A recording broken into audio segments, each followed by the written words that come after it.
You are currently the only person in this conference.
Good morning, everyone.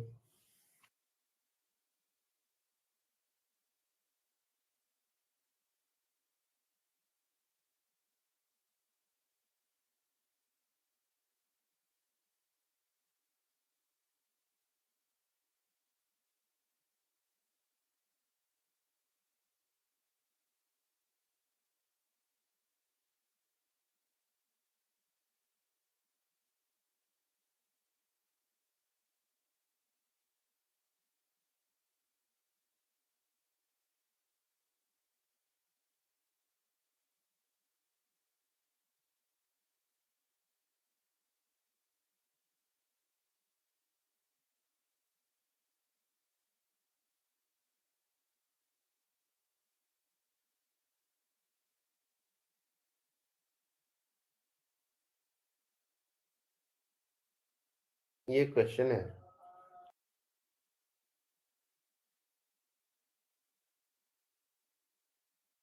Wave optics का है Doppler effect से the observed wavelength of light coming from a distant collecting spot to increase यानी delta lambda positive है। Delta lambda अगर positive है इसका मतलब wavelength increase कर रहा है, फ्रीक्वेंसी डिक्रीज हो रही, सोर्स अवे जा रहा है, रिसीडिंग अवे फ्रॉम अर्थ।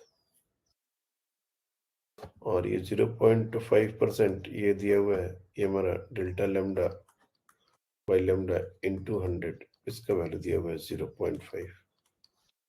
तो delta lambda by lambda is equal to 0.5 by 100, और इसी को हम लोग v बाई सी डिराइव किए थे, v by C.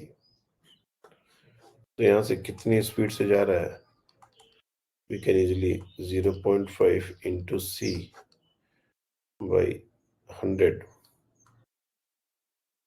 so 3 into 10 to the power 8 into 0.5 by 100। तो यहाँ से सॉल्व करेंगे तो ये हो जाएगा 1.5 into 10 to the power 6। meter per second, receding away from Earth with velocity 1.5 into 10 to the power 6 meter per second. This should be our answer.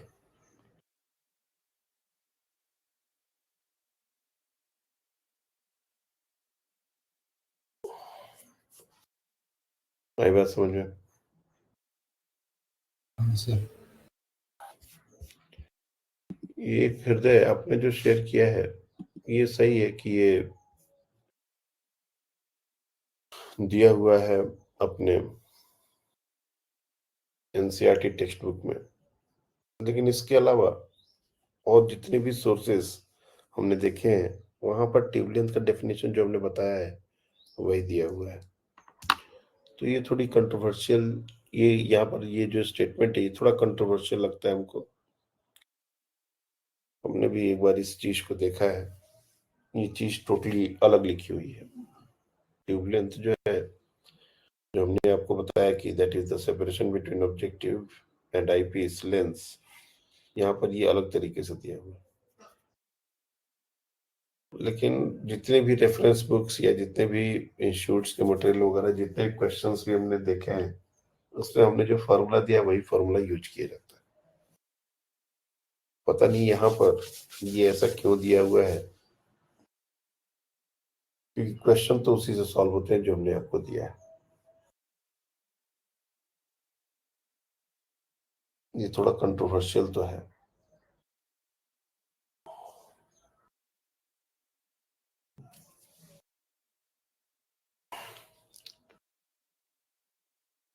The distance between the second focal point of the objective and first focal point of eyepiece is called tube length. तो ऐसा भी हो सकता है कि जो eyepiece का focal length होता है वो रिलेटिवली छोटा होता है,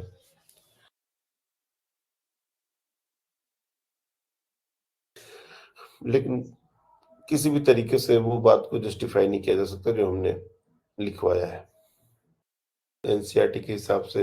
और एनसीईआरटी में ही सिंपली ये डेफिनेशन है वो ट्यूबलेंथ का, जो कि जो हम लोग बताते हैं उससे टोटली अलग है। बट इससे कोई फॉर्मूला और इससे कोई क्वेश्चन न्यूमेरिकल सॉल्व नहीं देखे होगे अगर तुम कहीं भी देखोगे तो, इसलिए हम ये फॉर्मूला किसी को नहीं बताते।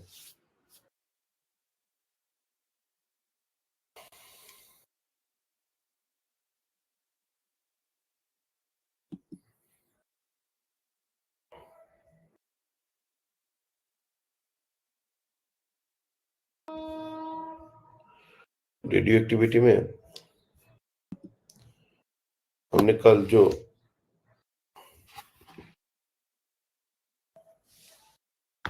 कॉन्सेप्ट सीखा था उसके बेसिस पर कुछ प्रॉब्लम्स हम लोग करने वाले हैं आज,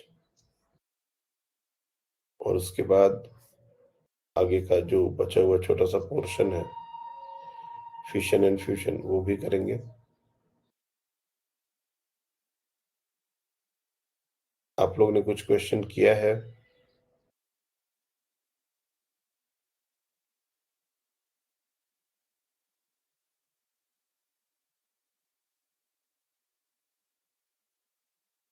ये तो मैं कुछ क्वेश्चंस निकालता हूं, आप लोग उसको सॉल्व कीजिए।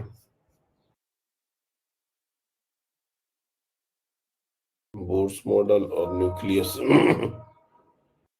ये मोस्टली इनके जो क्वेश्चंस हैं वो अब आपसे हो जाने चाहिए।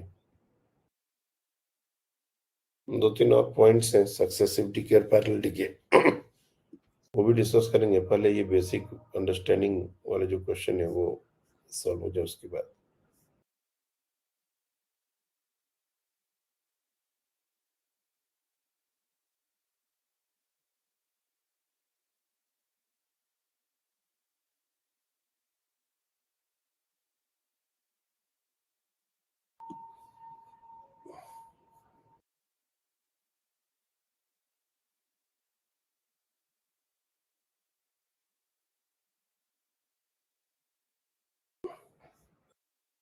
जैसे क्वेश्चन देखिए,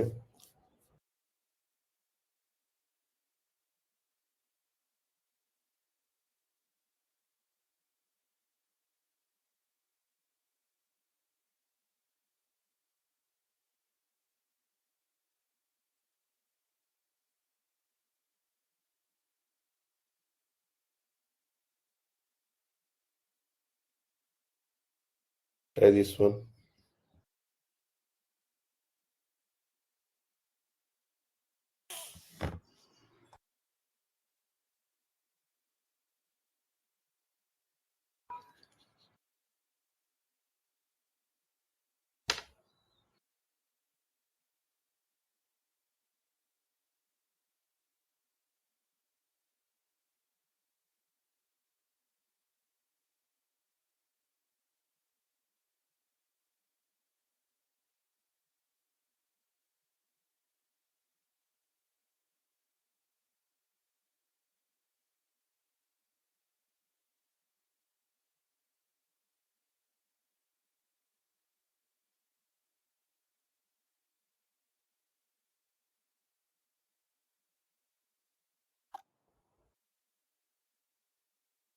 हाँ बताइए. 0.693 N2 by N1. ln 2 into n2 by n1.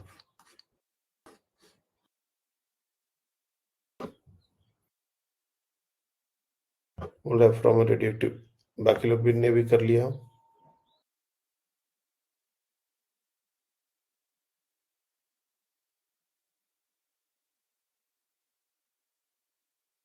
Same as From a radioactive substance, n1 nuclei decay per second at an instant. यानी कि ये क्या है अपना, ये हमारा when total number of nuclei are n2. एक तरीके से ये हमारा डिके रेट दिया हुआ है, that is our decay rate.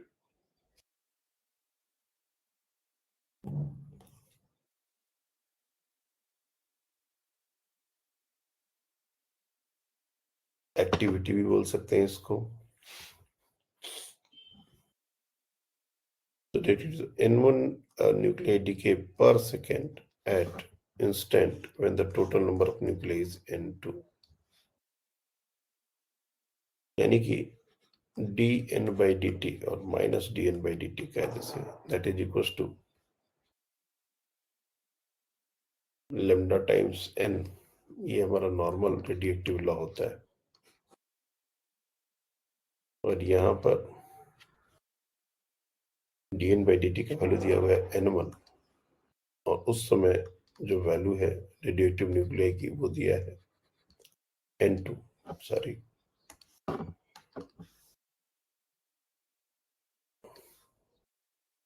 Half life का फॉर्मूला आपको कल ही बताया गया था.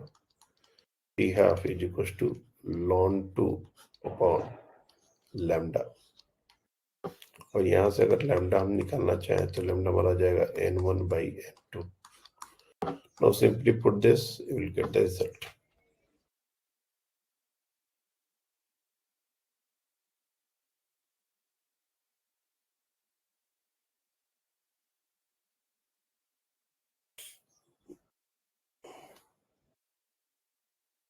चलिए ट्राई दिस वन.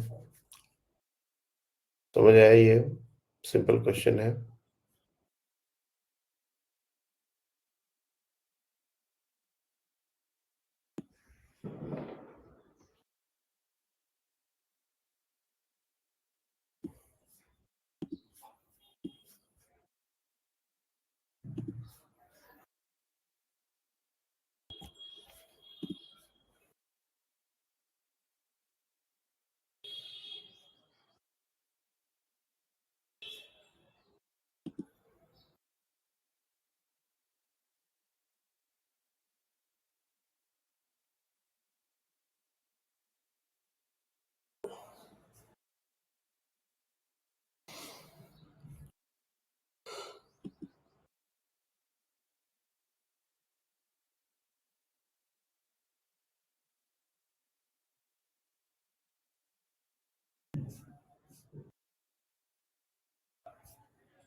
क्या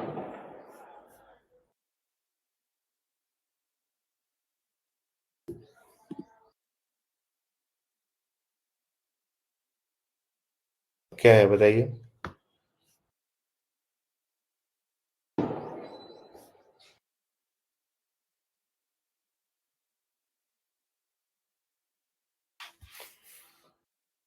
Partha 1/9 lambda. 1/9 lambda. Okay,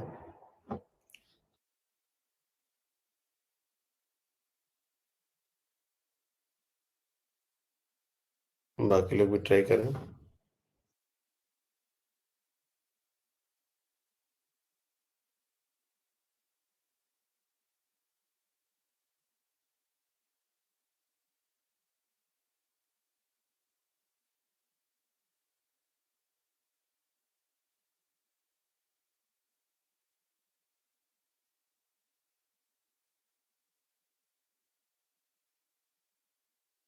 Two radioactive materials, X1 and X2, have decay constant 10 lambda and lambda respectively. If initially they have the same number of nuclei, then ratio of number of nuclei of X1 to that of X2 will be 1/e after a time.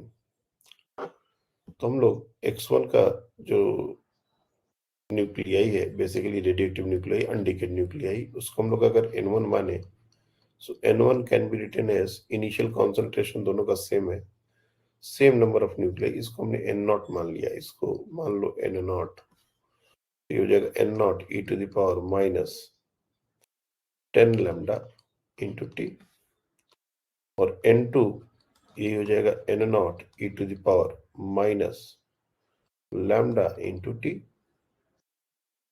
ये किसी भी instant of time पर इन दोनों का concentration है. अगर है then the ratio number of nuclei exponentially to that of X2 will be 1/e, यानी कि N1 by N2 का जो रेशियो है, मतलब इसका रेशियो ले लो, दिस विल गेट कैंसिल्ड, और N1 by N2 को हमको दिया हुआ है 1/e, and that is equals to e to the power minus 10 lambda t divided by e to the power minus 9 minus lambda t. ये अगर ऊपर चले जाएगा so 1/e is equals to e to the power minus 9 lambda t. अब इसको अगर चाहो तो e to the power minus 1 is equals to e to the power minus 9 lambda t ऐसे लिख सकते हैं, और पावर को कंपेयर करेंगे तो 9 lambda t equals to 1, so t हमारा हो जाएगा 1/9 lambda.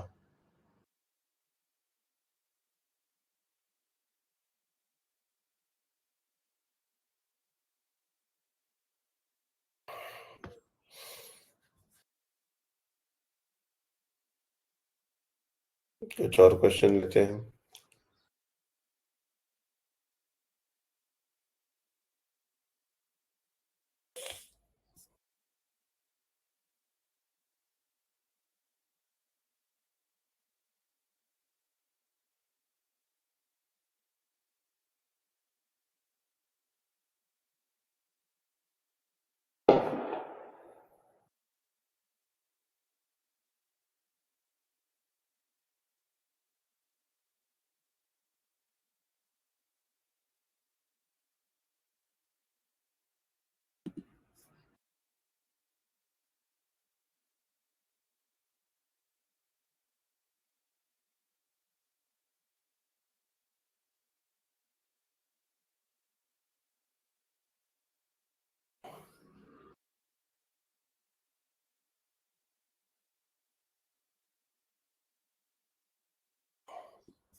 देखो तो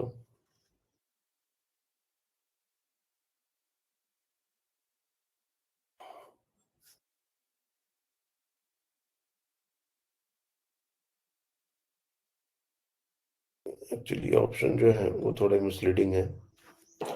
ये 1/4 है, ये 3/4 है, ये 1/2 है, और ये 1 है. इस तरह से 4 ऑप्शन दिए गए।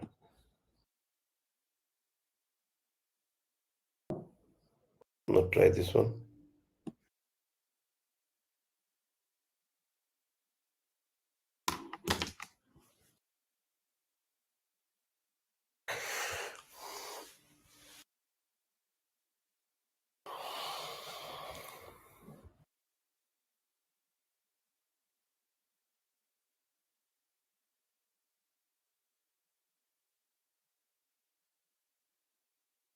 अब बताइए।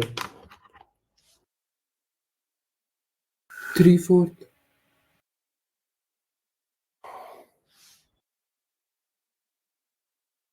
Half-life of a radioactive substance A is 4 days. The probability that a nucleus will decay in 2 half-lives. 2 half-lives में undecayed nuclei और decayed nuclei का concentration क्या होगा? तो मैंने बताया था कि अगर इनिशियल कॉन्सेंट्रेशन अगर हम लोग N0 लेते हैं तो concentration of undecayed nuclei first half life के बाद अगर टी हाफ की बात करें आफ्टर टी हाफ ये हो जाएगा N0/2। उसके टी हाफ के बाद ये फर्दर 1/2 होगा, ये हो जाएगा N0/4। Theoretically radio active sample किसी भी सैंपल से कभी खत्म ही नहीं हो सकता क्योंकि हर बार वो आधा आधा ही खत्म होगा, तो जीरो कभी रीच नहीं करेगा। Theoretically it will take infinite. ऊपर है probability that a nucleus will decay in 2 half lifes, decay हो चुका है तो 2 हाफ लाइफ्स में डिकेड न्यूक्लियाई का कॉन्सेंट्रेशन कितना है? तो N0/2 तो यहीं पर मिला और फिर से N0/4 यहाँ पर मिला, तो decade concentration of decade nuclei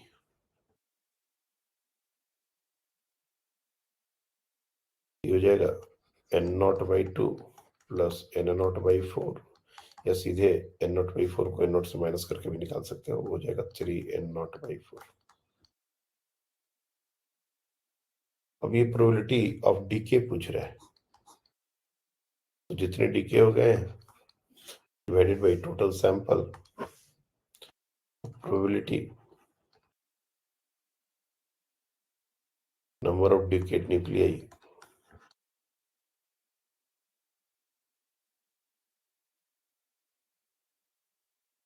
divided by total number of nuclei.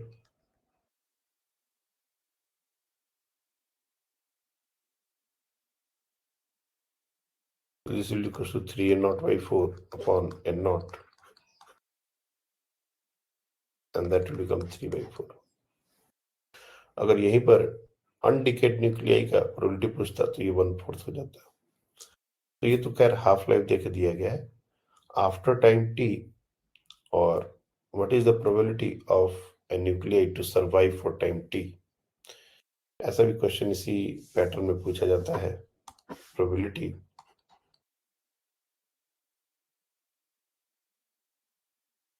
of a nuclei to survive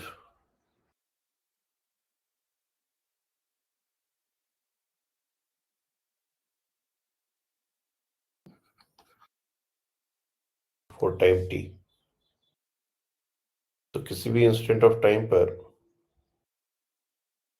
जो अनडिकेड न्यूक्लियाई का कॉन्सेंट्रेशन है वो N0 e⁻ यही होता है हमारा, यानी कि टी टाइम के बाद इतने न्यूक्लियाई तो बच ही गए। तो जिसको अगर हम ये प्रोबेबिलिटी अगर निकालना हो तो इसको N0 से डिवाइड कर देंगे simply. This probability is nothing but equals to N/N0 और ये आ जाएगा e⁻ और 1/e⁻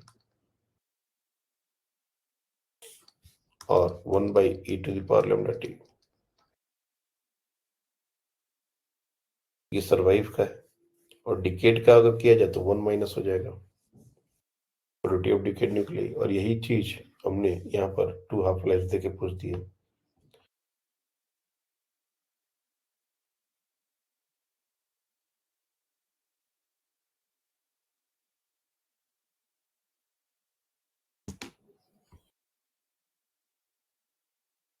देखो थोड़ा कैलकुलेटिव क्वेश्चन दे रहा हूं।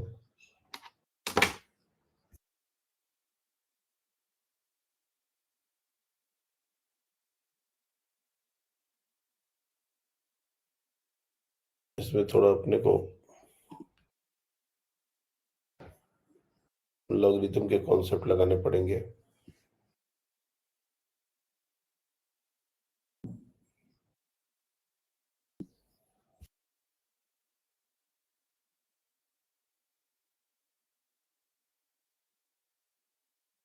देखिए तो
कर रहे हैं सब लोग।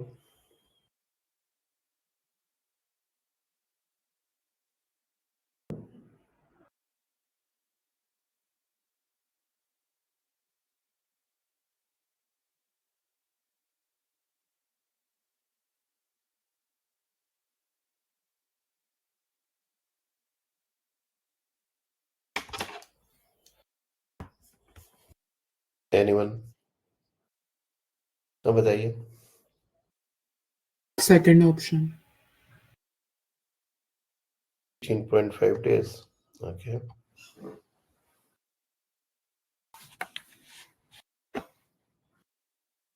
ओके। तो अगर हमको सिर्फ गेस वर्क करना हो, सपोज इसको सॉल्व नहीं करना, we don't have that much time, तो भी अपन इसको गेस तो कर ही सकते हैं। हाफ लाइफ दिया हुआ है 3.8 डेज, और the time at the end of which 120 of the radon sample will remain undecayed। 120th अनडिकेड हो गया, यानी कि 1/2 का पावर 4 ये होता है 1/16, और 1/2 का पावर 5 ये होता है 1/32, यानी कि 4 हाफ लाइफ और 5 हाफ लाइफ, इसके बीच का ही वो टाइम होगा। तो 4 हाफ लाइफ और 5 लाइफ अगर देखोगे, चलो 5 देख लो, 5 हाफ लाइफ 15 4 19 19 डेज आ रहा है। 4 से मल्टीप्लाई करोगे तो 4 15 के आसपास आ रहा है। तो अगर तुम इस तरह से गेस वर्क करोगे तो बिना किसी कैलकुलेशन के ही आंसर आएगा। We don't have to even calculate, क्योंकि ऑप्शंस इतने अजीब से हैं। तो ये 3.8 डेज है, इसमें तो हाफ लाइफ ही है पूरा, और उसके बाद का ऑप्शन 33 डेज। तो मतलब अगर हमारा 5 15, अगर 5 हाफ, ये तो बहुत ज्यादा, ये 10 हाफ लाइफ के एक तरफ, मतलब 9 हाफ लाइफ के बराबर लगभग हो गया ये। 9 हाफ लाइफ में ये 1/2 टू द पावर 9, ये तो बहुत कम वैल्यू हो जाएगा। 128 तो, और 76 तो बहुत हो गया। तो इसमें अपने को कैलकुलेशन करने की जरूरत नहीं है। लेकिन सपोज अगर if you want to do by formal method, क्या करना पड़ेगा हमको? रिमेन अनडिकेड, आपको n is equal to n0 e to the power minus lambda T,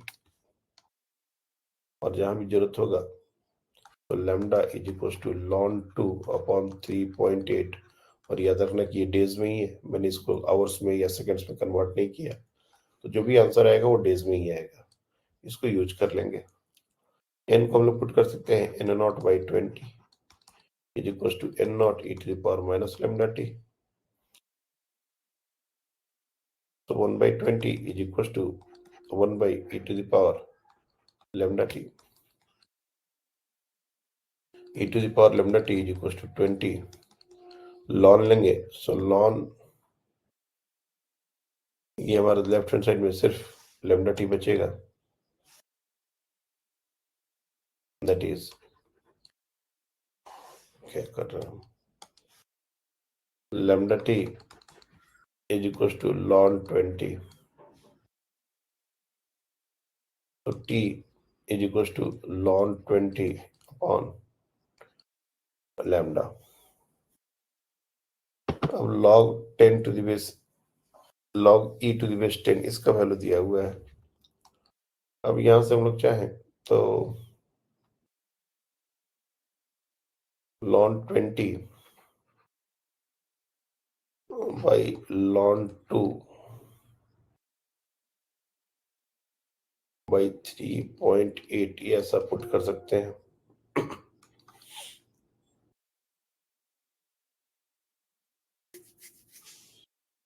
और ये हो जाएगा 3.8 इन ब्रैकेट ln 20 को 2 इंटू 10 ऐसे लिखा जा सकता है, डिवाइड बाई ln 2. अगर हम चाहेंगे, मतलब अगर हम चाहते हैं इसको यूज करना तो कुछ इस तरीके से करना पड़ेगा. 3.8, अब देखोगे ln a into b can be written as ln a plus ln b divide by ln 2. 3.8 ये हो जाएगा ln 2 डिवाइड बाई ln 2, ये 1 plus ln 10 divide by ln 2. ln 2 का तो वैल्यू हमको पता है 0.693. ये ln 10 to the base e, ये वैल्यू हम लोग को नहीं पता, तो इसको अगर चाहे तो ये वैल्यू को यूज कर सकते हैं. How? 3.8 1 plus base change formula जो होता है, जैसे ln b to the base a is equal to 1 by ln a to the base b, ऐसा एक फार्मूला होता है, उसको यूज कर लेंगे. लेकिन आई मीन इस क्वेश्चन के लिए बहुत ज्यादा काम नहीं कर रहा है. इस क्वेश्चन के ऑप्शन ही बहुत फार फार है, तो तुमको ये सारा कैलकुलेशन अवॉइड कर सकते हो. ठीक है, तो ln 10 तो इसको हम लोग लिख सकते हैं 1 by log e to the base 10 into ln 2. Now this value is given, this value we know, calculate it. और भी कोई तरीका हो सकता है, ऐसा नहीं है कि this is the only way, क्योंकि ये डेटा हमको गिवन था इसलिए हमने यहाँ तक लाने की बात सोची. अगर ये नहीं गिवन होता तो भी इसको और भी तरीके से कर सकते हैं. फाइनली हमको इसका वैल्यू निकालना है और लेमडा हमारा ln 2 by 3.8 है, तो इससे हमारा आ जाएगा. चलिए कुछ और क्वेश्चन की तरफ बढ़ते हैं. Try this one. एक स्टैंडर्ड क्वेश्चन मैं आपको भी दे रहा हूं, देखो तो.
Try this one.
हाँ बताइए कौन सा?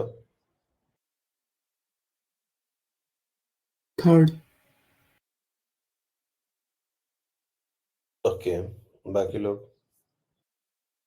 Third, yeah.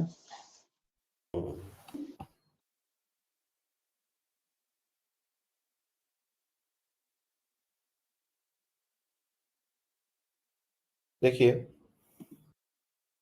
the half-life period of a radioactive element X is same as the mean life of another radioactive element Y. Mean life of half life का फॉर्मूला अपने को पता होना चाहिए। Half life is equal to ln 2 upon lambda, और mean life ये होता है 1 by lambda.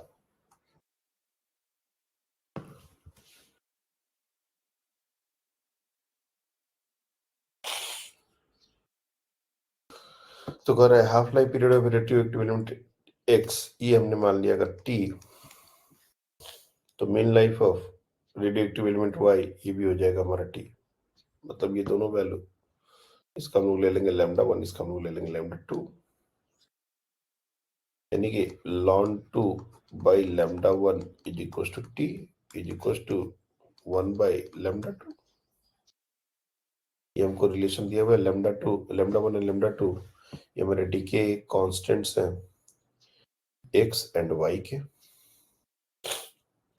Initially both of them have same number of atoms, यानी कि इनिशियल कॉन्सेंट्रेशन दोनों का सेम है। x and y have same decay rate initially। Initially जो decay rate होता है बेसिकली एक्टिविटी, इनिशियल एक्टिविटी को हम लोग लिखते हैं लैम्डा इंटू एन नॉट, ये होता है इनिशियल एक्टिविटी। अब अगर हम लोग लैम्डा 1 निकाले तो ये हमारा हो जाता है ln 2 अपॉन टी, और लैम्डा 2 अगर निकाल ले तो ये हो जाता है 1 बाई टी। तो इनिशियल एक्टिविटी सेम तो नहीं हो सकती, ये रॉन्ग हो गया। x and y decay at the same rate always। dn by dt का वैल्यू और एक्टिविटी का वैल्यू ये हमारा हो जाएगा lambda times n, dn by dt और minus dn by dt is equal to lambda times n, और n का वैल्यू हो जाता है n naught e to the power minus lambda t. तो n naught e to the power minus lambda t इस तरह से लिख सकते हैं। और ये इनिशियल एक्टिविटी बेसिकली हमने इसको कल बताया था a is equal to a naught e to the power minus lambda t, इसको ऐसे भी लिख सकते हैं। सो बोल रहा है x and y decay at the same rate always। तो इसके लिए इनिशियली a1 कितना होगा, तो a1 can be written as lambda n naught into lambda 1 ln 2 upon t e to the power minus lambda 1 ln 2 by t, और ये t को इस t के साथ कंपेयर नहीं करना है अपने को, ये t को कैपिटल कर देंगे या फिर ये t को थोड़ा अलग ले लेंगे, इस t को थोड़ा अलग वैल्यू असाइन कर लो, थोड़ा सा कंफ्यूजन क्रिएट कर देगा।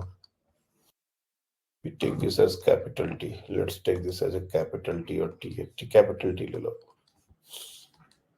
नहीं तो ये यहाँ पर आके कैंसिल आउट होने की बात आ जाएगी।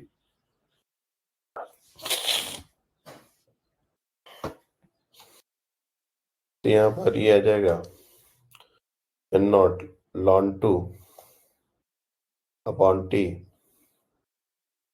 यहाँ भी कैपिटल T डालना पड़ेगा, e to the power minus ln 2 by t into t,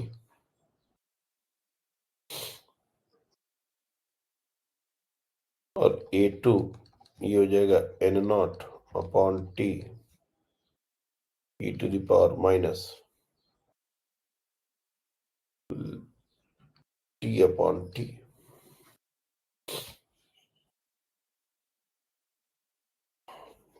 obviously बात है, ये दोनों टर्म एक नहीं है। ये हमारा अगर देखें तो e to the power minus लॉन, ये जो multiplication e to the power में चला जाएगा, ये दोनों टर्म सेम नहीं आएंगे। इसको थोड़ा और सिंप्लीफाई करके देख लो, n नॉट बाई टी लॉन 2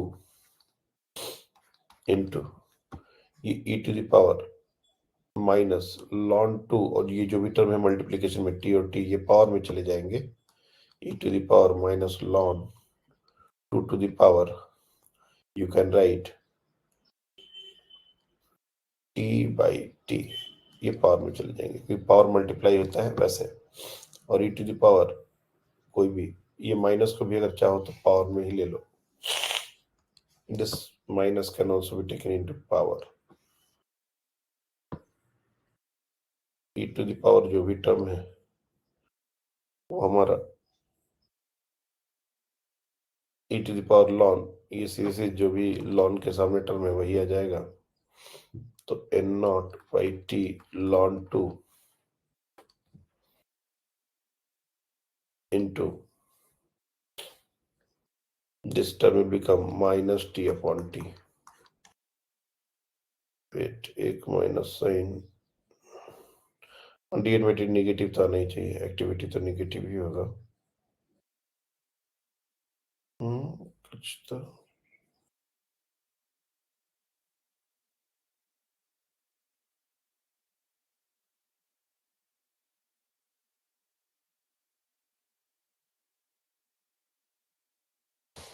माइनस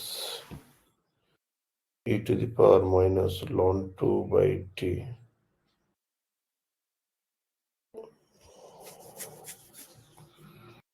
वन बाई ई।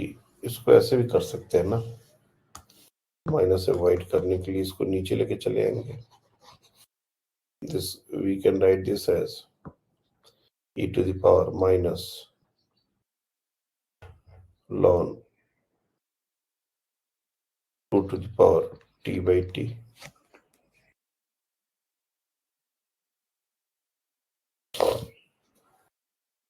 इसको लिख सकते हैं one by e to the power ln 2 to the power t by t, और यहां से ये पूरा का पूरा टर्म गायब हो जाएगा, n naught by t ln 2 into one by ln 2 to the power, simply 2 to the power t by t।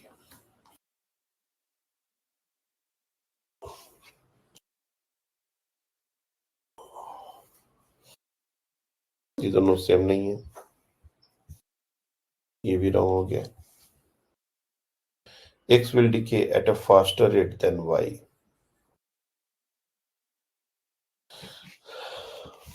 Initially दोनों का कॉन्सेंट्रेशन सेम है, तो लैम्डा जिसका ज्यादा होगा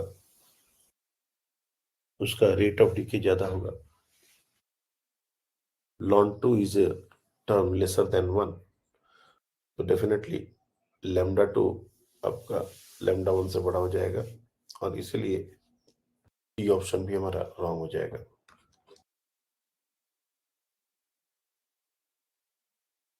यही ऑप्शन हमारा एकमात्र करेक्ट ऑप्शन होगा।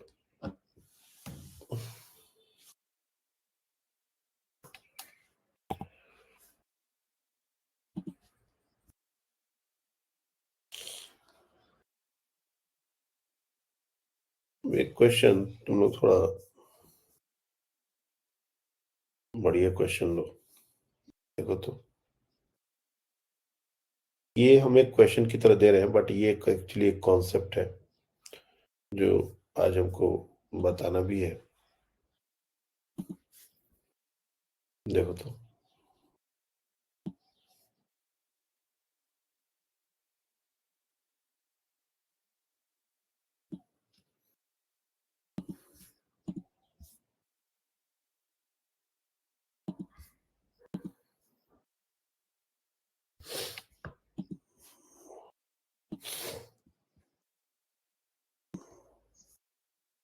जैसे मान लो कोई कंपनी है, कोई फैक्ट्री है जो कांस्टेंट रेट से कोई एक प्रोडक्ट बना रही है, कोई सैंपल, कोई भी प्रोडक्ट हो सकता है। हर दिन का प्रोडक्शन का फिक्स होता है, हर दिन वो एक कांस्टेंट प्रोडक्ट बनाए जा रहे हैं, लेकिन वो प्रोडक्ट जो है वो रेडियो एक्टिव है। फॉर एग्जांपल, जैसे हर दिन वो 100 केजी कोई प्रोडक्ट बना रहा है, लेकिन वो 100 केजी जो प्रोडक्ट है वो रेडियो एक्टिव है, तो जैसे बनेगा वो डिके होना शुरू हो जाएगा। क्वेश्चन में आपसे पूछा जा रहा था maximum number of nuclei of X और the number of nuclei at any time t, decay constant of x is lambda, ये आपको गिवन है, दिस इज गिवन।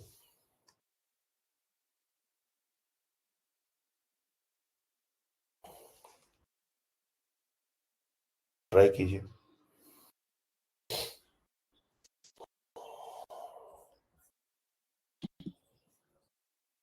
श्रद्धा, आपने तो किया होगा ये।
हुआ।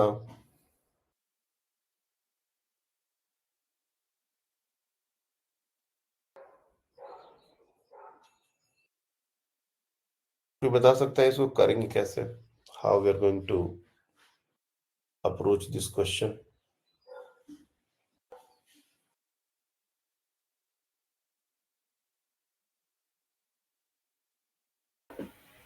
कॉन्सेंट्रेशन अल्फा टी लेंगे और फिर dn/dt is equal to lambda into alpha t लगाएंगे और फिर उसको इंटीग्रेट करेंगे। नहीं नहीं नहीं, केवल बन रहा होता तब तो ये बात सही है, तब तो करने का जरूरत नहीं है। सिर्फ बन नहीं रहा है, बनने के साथ वो डिके भी हो रहा है।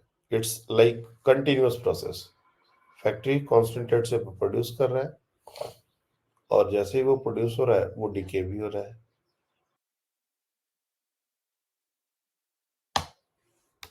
इनिशियली वो था ही नहीं। जो x का नंबर है बोल रहा है क्या, t is equals to 0, the number of nuclei of x are 0, यानी कि देखिए ये हमारा x है, at t is equals to 0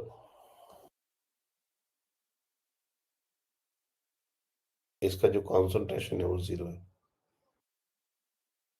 और at any instant of time t इसका जो कॉन्सेंट्रेशन है, अगर हमने उसको n लिया तो अगर हम दो तरीके से इसको लिख सकते हैं, यहां पर हो सकता है dn/dt और एक हो सकता है -dn/dt। dn/dt मतलब होता है रेट ऑफ फॉर्मेशन,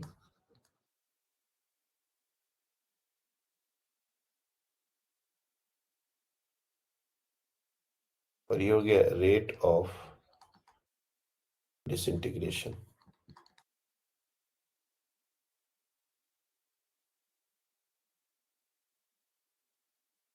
तो ऐसे समझो कि ये एक कांस्टेंट रेट से इसको प्रोड्यूस किया जा रहा है और ये डिके हो रहा है। एक जो है वो एक स्टेबल प्रोडक्ट वाई में भी कन्वर्ट हो रहा है और ये लैम्डा से रेडियो एक्टिविटी कर रहा है। लैम्डा डिके कांस्टेंट आपको दिया हुआ है और ये कांस्टेंट रेट अल्फा से प्रोड्यूस हो रहा है। हम जैसे ही वो बनना शुरू करेगा, एक बार में सारा का सारा तो डिके होगा नहीं। डिके एक कंटिन्यूअस प्रोसेस है, और हमको ये भी पता है कि जो डिके होता है वो डायरेक्टली प्रोपोर्शनल टू कॉन्सेंट्रेशन होता है। जैसे जैसे कॉन्सेंट्रेशन बढ़ेगा वैसे वैसे डिके हमारा बढ़ेगा। डिके रेट हमारा, मतलब उसका जो डिके होगा वो बढ़ेगा, एक्टिविटी बढ़ेगी। लेकिन स्टार्टिंग में जब कॉन्सेंट्रेशन काफी कम है तो डिके भी कम होगा, और कायदे से देखा जाए तो इनिशियली वो उसका जो कॉन्सेंट्रेशन है वो इंक्रीज होगा। कॉन्सेंट्रेशन इंक्रीज होना मतलब रेट ऑफ फॉर्मेशन। जैसे मैंने कहा कि एन हमारा बन रहा है किसी भी इंस्टेंट ऑफ टाइम पर, उसका जो कॉन्सेंट्रेशन अगर वो एन है, तो basically we have to think about d n by d t. और d n by d t अगर ये डीके नहीं होता तो अल्फा, ये तो दिया ही हुआ है रेट ऑफ फॉर्मेशन, वो जो x is produced at a constant rate alpha, तो हम लोग डायरेक्टली अल्फा लिख देते हैं। लेकिन ये बनने के साथ डिके भी हो रहा है, तो डिके किस रेट से होता है? D n by d t, हमको पता है minus d n by d t lambda times n. तो रेट ऑफ फॉर्मेशन और रेट ऑफ डिसइंटीग्रेशन ये अलग अलग अगर देखें तो ये हमारा रेट ऑफ फॉर्मेशन है अल्फा, और रेट ऑफ डिसइंटीग्रेशन है lambda N.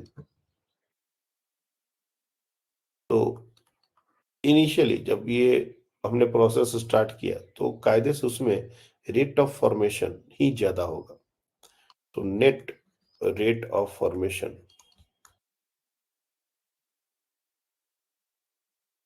That is d n by d t, ये हो जाएगा अल्फा माइनस लेमडा एन। ये रेट ऑफ डिसइंटीग्रेशन इसको माइनस कर दिया, rate of formation of plus है। Now this is our differential equation, ये हमारा डिफरेंशियल इक्वेशन हो गया। D n by d t is equal to alpha minus lambda into n. अब ये जो इंटीग्रेशन है, this is not a new integration, if you remember ऐसे integration ने बहुत सारे किए हुए हैं। dv by dt is equals to a minus bv, dq by dt is equals to q cv minus q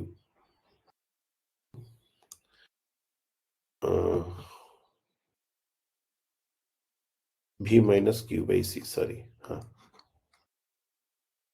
इस तरह के बहुत सारे di by dt is equals to v minus differential equation. ये इंडक्टर के केस में ये क्या आया था? L D A by D I R,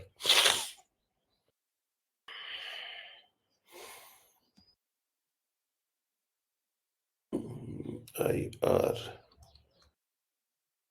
L D A by d T V by L.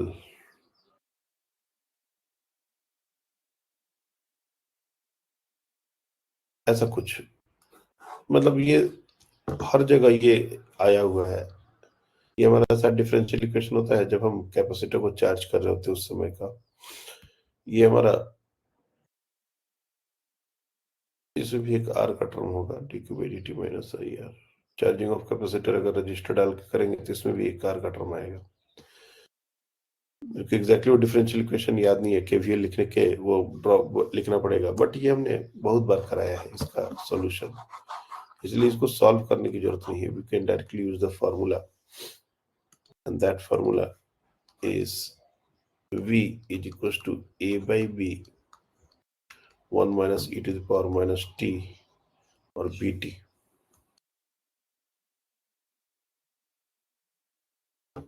ये होता है फॉर्मूला, उससे रिलेट कर लेंगे यहाँ पर। तुम चाहो तो सॉल्व भी कर सकते हो, ऐसा कुछ नहीं है, लेकिन अगर ये सॉल्व होने पर ये काफी बड़ा हो जाता है, फिर बच्चे इसको छोड़ देते हैं। तो ये इंटीग्रेशन बहुत बार कराया हुआ है। कहाँ कहाँ कराया हुआ है ये हमने भी आपको बताया। चार्जिंग ऑफ कैपेसिटर में भी यही था, ग्रोथ ऑफ करंट में भी यही था। ये वाला एक्सप्रेशन तुम लोग को याद होगा, डायरेक्टली वहीं से कर लो। तो n can be written as a by b. A यहाँ पर है अल्फा अपॉन बी हमारा है lambda 1 minus e to the power minus lambda t. This is the concentration at a function of time. करें number of nuclei at any time t. करें maximum number of nuclei. Maximum number of nuclei का मतलब क्या है कि एक बार ऐसा situation आएगा, जैसे मैंने कहा था इनिशियली, कि धीरे धीरे एक सा कॉन्सेंट्रेशन बढ़ रहा है, क्योंकि जिस रेट से इसका फॉर्मेशन हो रहा है और जिस रेट से इसका डिके हो रहा है, डिके कम हो रहा है, फॉर्मेशन ज्यादा हो रहा है। कांस्टेंट रेट से फॉर्मेशन हो रहा है और डिके तो कॉन्सेंट्रेशन पर डिपेंड करता है। तो इनिशियली इसका कॉन्सेंट्रेशन बढ़ेगा, बढ़ते बढ़ते बढ़ते बढ़ते एक समय ऐसा आएगा जब इसका फॉर्मेशन और डिसइंटीग्रेशन सेम हो जाएंगे, यानी कि अल्फा और लैम्डा ये दोनों वैल्यू सेम हो जाएंगे, यानी कि नेट रेट ऑफ फॉर्मेशन 0 हो जाएगा। और इसलिए the maximum number of nuclei of X ये हम डायरेक्टली निकाल सकते थे without solving this. Alpha minus lambda times n, इसको हम 0 करके एन का वैल्यू निकाल सकते हैं, which is equal to alpha upon lambda, and this is the maximum concentration. इससे ज्यादा हो ही नहीं सकता, और वो यहाँ पर भी आएगा। If you see at t tends to infinity, if t tends to infinity, so n will tends to alpha by lambda. So theoretically it will take infinite time to reach this concentration, but ये concentration reach कर जाएगा और यही इसका maximum concentration होगा। इसके बाद जितना बनेगा उतना ही disintegrate भी होता रहेगा, तो the concentration is not going to change. Graph भी इसका अगर चाहो तो देख सकते हो, इसके ग्राफ तो हमने बहुत बार ड्रॉ किए हुए हैं। ये हमारा एन नॉट, और इसको लैम्डा अल्फा बाई लैम्डा कर लो, this value is alpha by lambda. This graph will asymptotically meet to this line. इस तरह का ये ग्राफ होगा। हरी बात समझ में? ये एक वैरायटी ऑफ क्वेश्चन है। अगर कोई रेडिएटिव सैंपल कांस्टेंट रेट से प्रोड्यूस हो रहा है और डिके हो रहा है, तो किसी भी इंस्टेंट ऑफ टाइम पर उसका कॉन्सेंट्रेशन क्या होगा? This is the result, alpha by lambda 1 minus e to the power minus lambda t। Maximum concentration क्या होगा? ये मैक्सिमम कॉन्सेंट्रेशन है। कितने टाइम के बाद होगा? Theoretically it will take infinite time. इस तरीके से इसको हम लोग कर सकते हैं।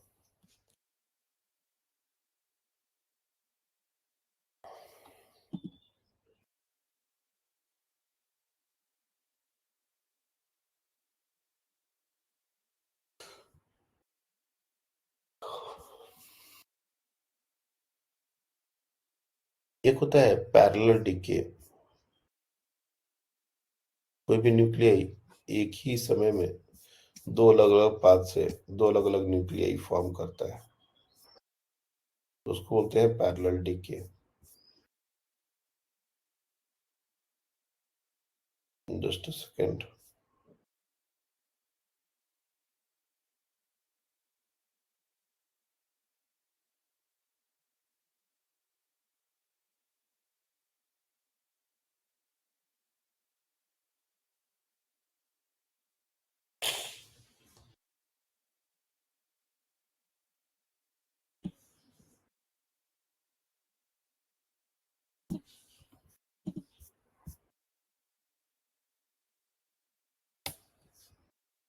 क्वेश्चन में नहीं दिख रहा वो, ऐसे ही मैं आपको एज ए कॉन्सेप्ट समझा देता हूं। इसको बोलते हैं पैरेलल डिके।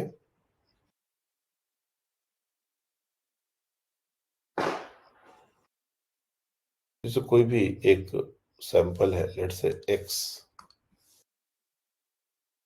और ये एक पाथ है जिसका डिके रेट है, डिके कांस्टेंट सॉरी लैम्डा 1, उससे बन रहा है ये वाई, और इसे मान लो बन रहा है ए, एक स्टेबल कंपाउंड। एक दूसरे पाथ है जिसमें डिके कांस्टेंट है लैम्डा 2, और इससे बन रहा है बी, और एक तीसरा पाथ है जिससे वो बन रहा है सी लैम्डा 3। इनिशियली हमारा जो x का कॉन्सेंट्रेशन है वो दिया गया है. Let's say initial concentration of x is n0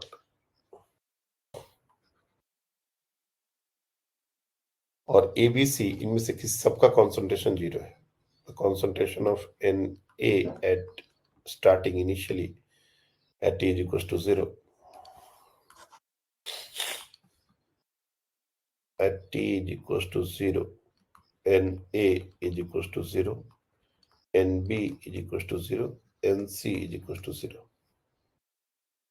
ये जो प्रोसेस है इसमें बहुत सारे बच्चों को थोड़ा कंफ्यूजन होता है. जब हमने बताया था कि एक न्यूक्लियाई एक टाइम पर कोई एक ही डीके शो करेगा, तो λ1, λ2, λ3 ये 3 अलग अलग पाथ कैसे हो गए, तो हमने उस समय भी क्लियर किया था और फिर से बताना चाहूंगा कि सेम न्यूक्लियाई λ1, λ2, λ3 पाथ नहीं ले रहा. Some nuclei are taking λ1 path. Suppose वो एक अल्फा पार्टिकल डीके करके ए बना रहे हैं. कोई हो सकता है जो λ2 वो बीटा माइनस डीके कर रहा है, कोई बीटा प्लस डीके कर रहा है. इस तरीके से अलग अलग पाथ ले रहे हैं अलग अलग न्यूक्लियाई, और सबके कारण जो हमारा एक्स का कॉन्सेंट्रेशन है वो रिड्यूस हो रहा है. तो इससे बहुत सारे क्वेश्चन बन सकते हैं. जैसे जो जनरली आपसे क्वेश्चन पूछा जाता है वो 3 हमने दिया है, 2 के लिए पूछा जाता है और हाफ लाइफ पूछा जाता है. Half life of x, find half life of x. Given क्या होगा, ए और बी जो पाथ है उनके कारण उनके उस पाथ से जो हाफ लाइफ होगा एक्स का, half life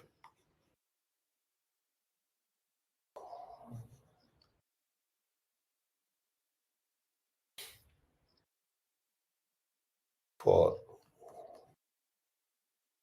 path 1 is t1 और half life for path 2 is t2. मेरे को बहुत अच्छे से स्टेटमेंट वो फॉर्म करने नहीं आ रहा, इसलिए मैं पूरा क्वेश्चन नहीं लिख रहा. ऐसे मान के चलो कि अगर λ1 से ये डिसइंटीग्रेट हो रहा होता तो उसका हाफ लाइफ होता t1, और λ2 से अगर डिसइंटीग्रेट हो रहा होता तो उसका हाफ लाइफ होता t2. तो अगर सिर्फ 2 का ही दिया जाए तो कंप्लीट एक्स का हाफ लाइफ क्या होगा, ऐसा क्वेश्चन हमने 3 जानबूझ के दिया है. क्यों, हम लोग आगे देखेंगे. उसके बाद किसी भी इंस्टेंट ऑफ टाइम पर after time t n a का कॉन्सेंट्रेशन क्या होगा, एन बी का कॉन्सेंट्रेशन क्या होगा और एन सी का कॉन्सेंट्रेशन क्या होगा, ये भी आपको निकालना है. चलो पहले सी का छोड़ दो, ये थोड़ा सा डिफिकल्ट चला जाएगा. 2 ही करो, दो दिस ओनली. चलो 2 ही पाथ, 2 से समझ आ जाएगा तो अपन 3 4 जो भी एक्सटेंड कर देंगे. Try this one.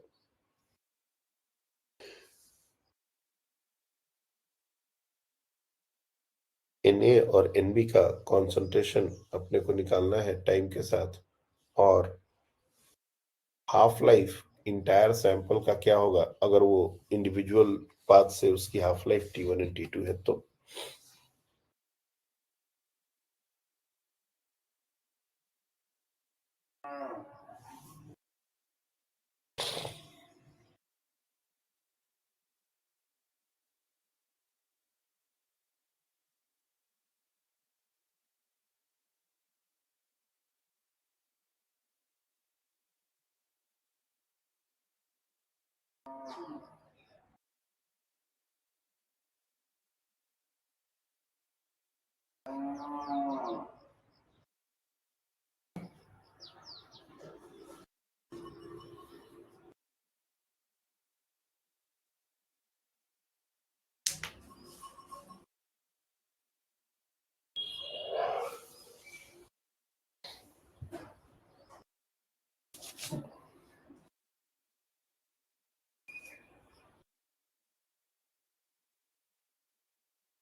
आपको लीप शेयर की गई है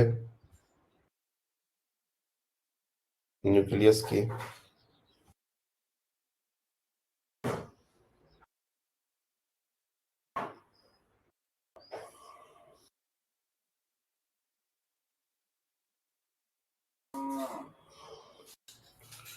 नहीं, लीप तो भी नहीं शेयर किया गया है।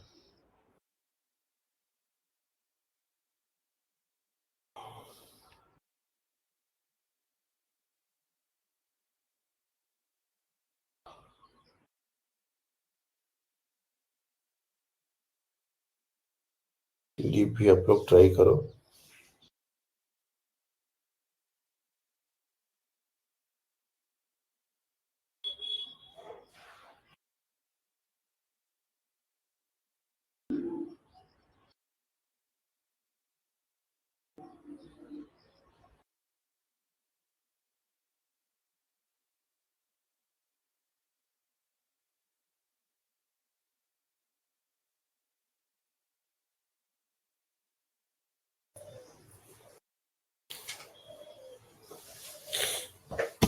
ओके,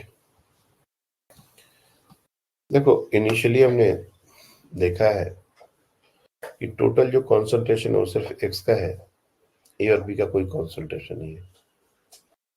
तो एक्स में से ही कुछ न्यूक्लियाई कन्वर्ट होके एन ए बनेंगे, मतलब ए बनेंगे, उनका कॉन्सेंट्रेशन एन ए होगा, और उन्हीं में से कुछ बी बनेंगे, उनका कॉन्सेंट्रेशन एन बी होगा। यानी कि किसी भी इंस्टेंट ऑफ टाइम पर अगर मैं रिमेनिंग एक्स के कॉन्सेंट्रेशन को अगर एन से डिनोट करूं, मतलब थोड़ा सिंबल को अच्छे से समझ लो, क्योंकि यहाँ पर सिंबल ही बहुत ज्यादा create. N a concentration of A as a function of time, concentration of B as a function of time, and concentration of X as a function of time। ये सिचुएशन है हमारा। तो X मतलब अनडिकेड nuclei, concentration of ये जितने हैं A, ये तो फॉर्म हो रहा है, तो N not can be written as N1 plus Na plus Nb। ये बात से एग्री करते हो?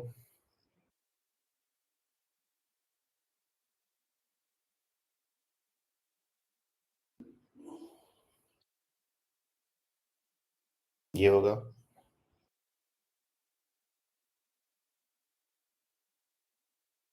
हाँ सर। अगर इसको डिफरेंशिएट कर दें दोनों तरफ, तो ये हो जाएगा d n by d T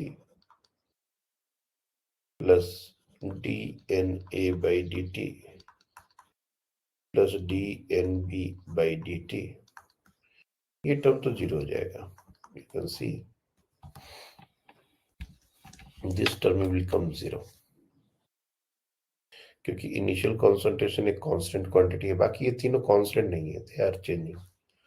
तो zero is equal to d n by d t plus d n a by d t plus d n b by d t. अब इसको थोड़ा सा यहीं पर ऐसे छोड़ते हैं, और इसके बाद आते हैं कि मान लो अगर सिर्फ एक्स जो है वो ए फर्स्ट पाथ से ए फॉर्म कर रहा होता, तो रेट ऑफ डिसइंटीग्रेशन और रेट ऑफ डिके जो हम लोग लिखते हैं d x by d t और d n by d t, उसको हम लोग लिख सकते हैं d n by d t is equal to minus lambda into n. लेकिन अगर देखा जाए तो ये रेट ऑफ डिसइंटीग्रेशन है। अगर ये सिर्फ इसी पास से डिसइंटीग्रेट हो रहा होता तो rate of formation of a की भी बात करें तो भी तो यही होगा। That means d n a upon d t is also lambda 1/n। ऐसा नहीं लिख सकते क्या? एक्स डिसइंटीग्रेट होके ए बना रहा है, तो जिस रेट से वो डिसइंटीग्रेट हो रहा है, डिके हो रहा है, उसी रेट से ए फॉर्म हो रहा है। तो ए का फॉर्मेशन का जो रेट है वो उस समय एन का जो डिसइंटीग्रेशन का रेट है वो सेम है, लिख सकते हैं ऐसा। सिमिलरली अगर ये सिर्फ लैम्डा टू पाथ से डिसइंटीग्रेट हो रहा होता तो वो भी हम लिख सकते थे कि dn/dt is equal to minus lambda two into n. तो ये formation of dnb/dt can also be written as lambda two m. ये फॉर्मेशन है, ये डिसइंटीग्रेशन, इसलिए साइन का फर्क आ रहा है। यहाँ पर हमने साइन नहीं लगाया है, यहाँ पर माइनस साइन है, तो क्योंकि ये डिसइंटीग्रेट हो रहा है, ये फॉर्म हो रहा है, इसलिए प्लस, यहाँ भी आ जाएगा प्लस। तो हम लोग को dnb/dt और dna/dt इनका वैल्यू मिल चुका है, और हम लोग इस एक्सप्रेशन में इसको डालेंगे तो 0 is equal to dn/dt plus lambda 1 times dn/dt plus lambda 2 times dn/dt। अगर 3 होता तो भी वो इसी तरह से कुछ होता।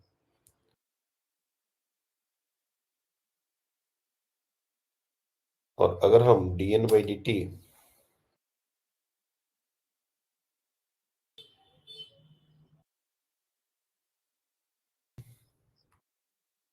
dn/dt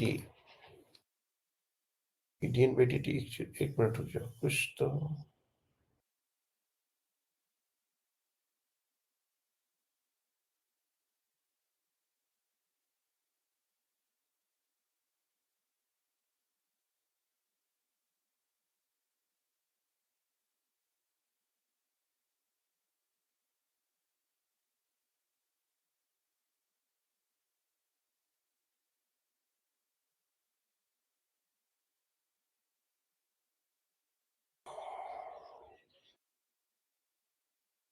एक और टर्म एक्सप्लेन करना पड़ेगा, फिर उसके बाद आगे बढ़ेंगे। यहाँ पर अगर मान लो ये जो दो पाथ से डिके हो रहा है, इफेक्टिव लैम्डा जिससे ये डिके हो रहा है, अगर हम उसको लैम्डा इफेक्टिव या लैम्डा इक्विवेलेंट ऐसा ले लें, जैसे मैंने क्या बताया कि एक जो है वो दो पाथ से डिसइंटीग्रेट हो रहा है, ए भी बन रहा है और बी भी बन रहा है। इसका डिके कांस्टेंट है लैम्डा 1, इसका डिके कांस्टेंट है लैम्डा 2। तो इफेक्टिवली लैम्डा किस रेट से डिसइंटीग्रेट हो रहा है, अगर मैं उसको lambda effective, lambda equivalent, lambda कुछ भी ऐसा ले लो, तो dn/dt रेट ऑफ डिसइंटीग्रेशन और minus dn/dt is equal to lambda equivalent into n, कुछ इस तरह से लिखना पड़ेगा। ये लैम्डा इक्विवेलेंट इन सारे प्रोसेस का एक तरीके से इक्विवेलेंट लैम्डा की तरह बिहेव करने वाला है। तो dn/dt जहां जहां पर है वहां पर हम लोग लैम्डा इक्विवेलेंट इंटू एन ऐसा रिप्लेस कर सकते हैं। तो यहां पर देखो dn/dt that is equals to minus lambda equivalent into n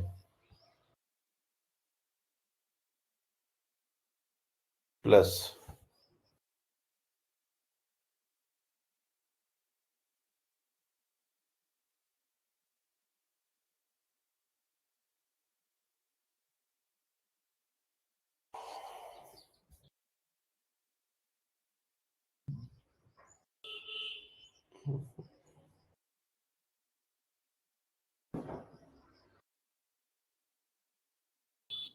sir गड़बड़ लिखे ना, गड़बड़ लिखे, हाँ एक मिनट रुक जाओ, ये गड़बड़ लिखे हैं, पूरा गलत लिख दिया।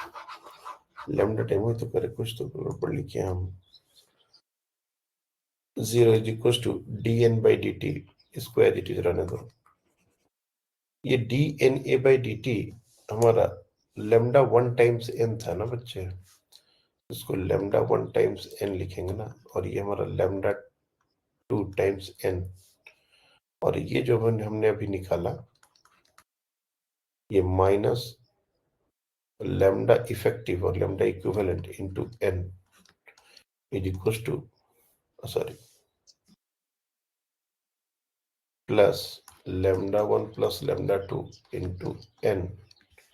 यहां से n को हटा देंगे और लैम्डा इक्विवेलेंट का जो टर्म आएगा वो आ जाएगा लैम्डा 1 प्लस लैम्डा 2।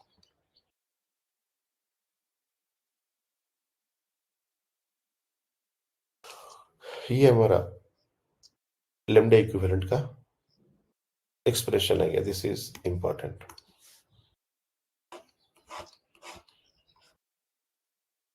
अगर 3 होता तो तीनों का सम आता, 4 होता तो चारों का सम आता। अब हमको ऐसा समझना है कि जो x है वो सिर्फ एक लेमडा इक्विवेलेंट से डिके हो रहा है। क्या बन रहा है? कोई स्टेबल प्रोडक्ट बन रहा है और उसका इक्विवेलेंट लेमडा है। तो अगर हम उसका हाफ लाइफ निकालना चाहेंगे, हाफ लाइफ ऑफ x, तो ये क्या हो जाएगा? ln 2 अपॉन लेमडा इक्विवेलेंट, और क्या? That can be written as ln 2 divide by lambda 1 plus lambda 2। लेकिन हमने क्वेश्चन में दिया था कि half life for path 1 is t1, half life for path 2 is t2।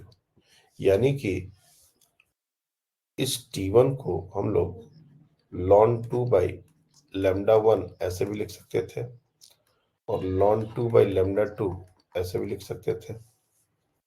और इस तरह से अगर लिख सकते हैं तो यहां से लेमडा 1 और लेमडा 2 भी निकाला जा सकता है।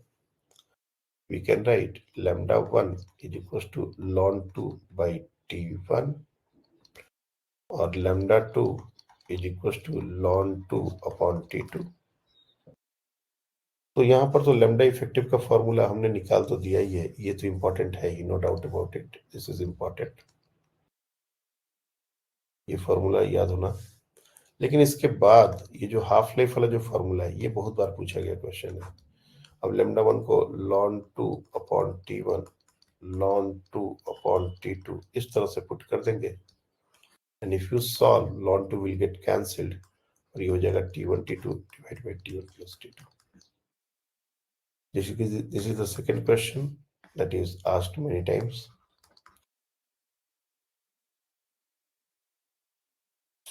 पहले तो ये जितना बताया उतना समझ आया।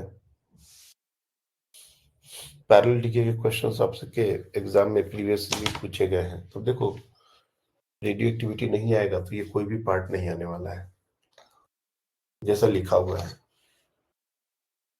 लेकिन अगर आएगा तो ये सारे पार्ट्स उसमें इंक्लूड होंगे।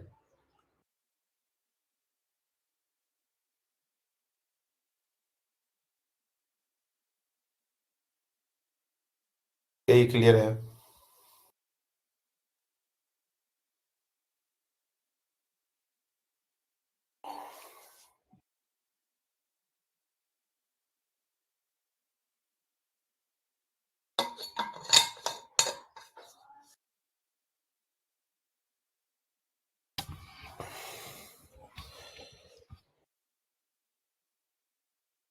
अब हमने अगर concentration of Na and Nb निकालना है तो वो भी कर सकते हैं, dNb/dt और dNa/dt। इसका हमारे पास एक वैल्यू है lambda 1 into n, lambda 2 into n। This is the rate of formation of Na, this is the rate of formation of Nb, and n is instantaneous concentration of x। तो instantaneous concentration of x क्या होगा? If you see instantaneous concentration of x, that is n is equals to n naught e to the power minus lambda equivalent into t, that is n naught e to the power minus lambda 1 plus lambda 2 into t। ये हो गया n का value. अब इसको rate of formation दोनों का individually देखें, similar expression से सिमिलर काम करने पड़ेंगे। dNa/dt is equals to lambda 1 times n, which is equals to n naught e to the power minus lambda 1 plus lambda 2 into t। Now dt को right hand side ले जाके integrate कर दोगे, you will directly get this result। So dNa is equals to lambda 1 n naught e to the power minus lambda 1 plus lambda 2 into t dt integration at t is equals to 0। n का concentration 0 था, किसी भी instant of time पर ये Na होगा। तो अब इसके बाद जो बचेगा वो सिर्फ फॉर्मेलिटी है। lambda 1 n naught ये तो कांस्टेंट है, बाहर निकल जाएगा, e to the power minus lambda 1 plus lambda 2 into T, integration तो एज इट इज होगा, इसके बाद जो पावर है उसे डिवाइड करना पड़ता है, तो हमारा हो जाएगा minus lambda one plus lambda to. Now, if you put the limits 0 to t, तो एक बार ये पूरा term e to the power 0 1 हो जाएगा, ये टर्म थोड़ा बाहर निकल जाएगा, लेमडा वन n नॉट, और पहले अगर लोअर लिमिट पुट करेंगे तो ये हो जाएगा 1 बाई लेमडा वन प्लस, ये भी बाहर निकल जाएगा, lambda one by lambda two को भी बाहर निकाल लो,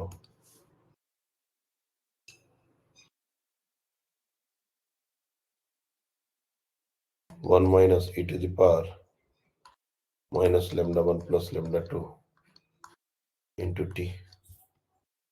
सिमिलरली ये Na का कॉन्सेंट्रेशन है, अगर Nb का कॉन्सेंट्रेशन बिल्कुल सेम अप्रोच से करोगे तो उसका एक्सप्रेशन भी पैटर्न समझ के lambda two n naught divide by lambda one plus lambda two, one minus e to the power minus lambda one plus lambda two into t, कुछ ऐसा मिल जाएगा। इसको बोलते हैं हम लोग पैरेलल डीके, जिसके दो फॉर्मूले बहुत इंपॉर्टेंट हैं, एक तो लेमडा इक्विवेलेंट और दूसरा हाफ लाइफ। बी और ए का कंसंट्रेशन अगर नहीं भी निकाल पाते हो कोई बुराई नहीं है, that will be okay, but half life याद होना।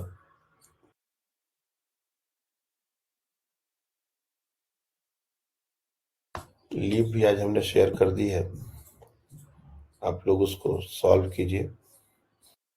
इसमें बहुत सारे क्वेश्चन हैं, अगर सिलेबस की माने तो ये पोर्शन सिलेबस के अनुसार तो हट चुका है, लेकिन कर सकते हो प्रैक्टिस, अगर हो तो कर लेना। इसका एक लास्ट पार्ट है जिसका आपको नोट्स बनाना है, और वो है न्यूक्लियर फिशन एंड फ्यूजन। कल हम इसी पर बात करेंगे, लेकिन इस पर एक शॉर्ट नोट्स आपको प्रिपेयर करना है। Nuclear fission and fusion, atom bomb, इसी के सब पार्ट में आपको आएगा चेन रिएक्शन,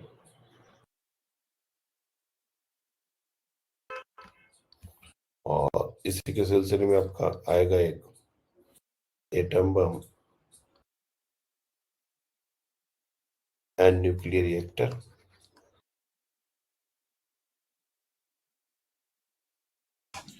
इन सब की वर्किंग, और ये सब एनसीईआरटी से ही करना है, कोई दूसरा बुक की जरूरत नहीं है। जो भी इक्वेशंस हमको दिए जाएंगे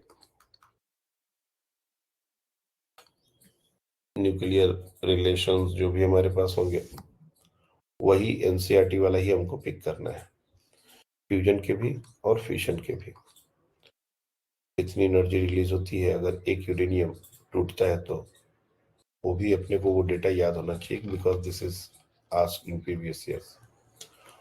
तो ये पूरा थियोरेटिकल एस्पेक्ट है, इसमें कहीं कोई न्यूमेरिकल की बात नहीं है। इसको एक बार अपने को नोट डाउन करना पड़ेगा एनसीईआरटी से। मैं इसको कल एक्सप्लेन करूंगा, चेन रिएक्शन क्या होता है, न्यूक्लियर से बम्बार्ड कराते हैं तो फिर जो प्रोडक्ट होता है वो रिएक्टेंट के जैसा बिहेव करता है, that is called chain reaction.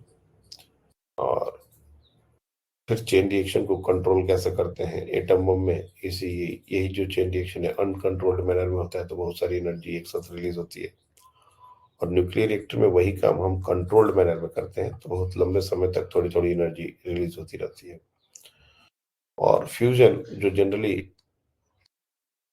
Hydrogen bomb या फिर सन के अंदर होता है, जब हाइड्रोजन कोलाइड होके और फ्यूज होके हीलियम न्यूक्लियर बनाते हैं, तो फ्यूजन रिएक्शन में भी क्या क्या हमारा न्यूक्लियर रिएक्शन है और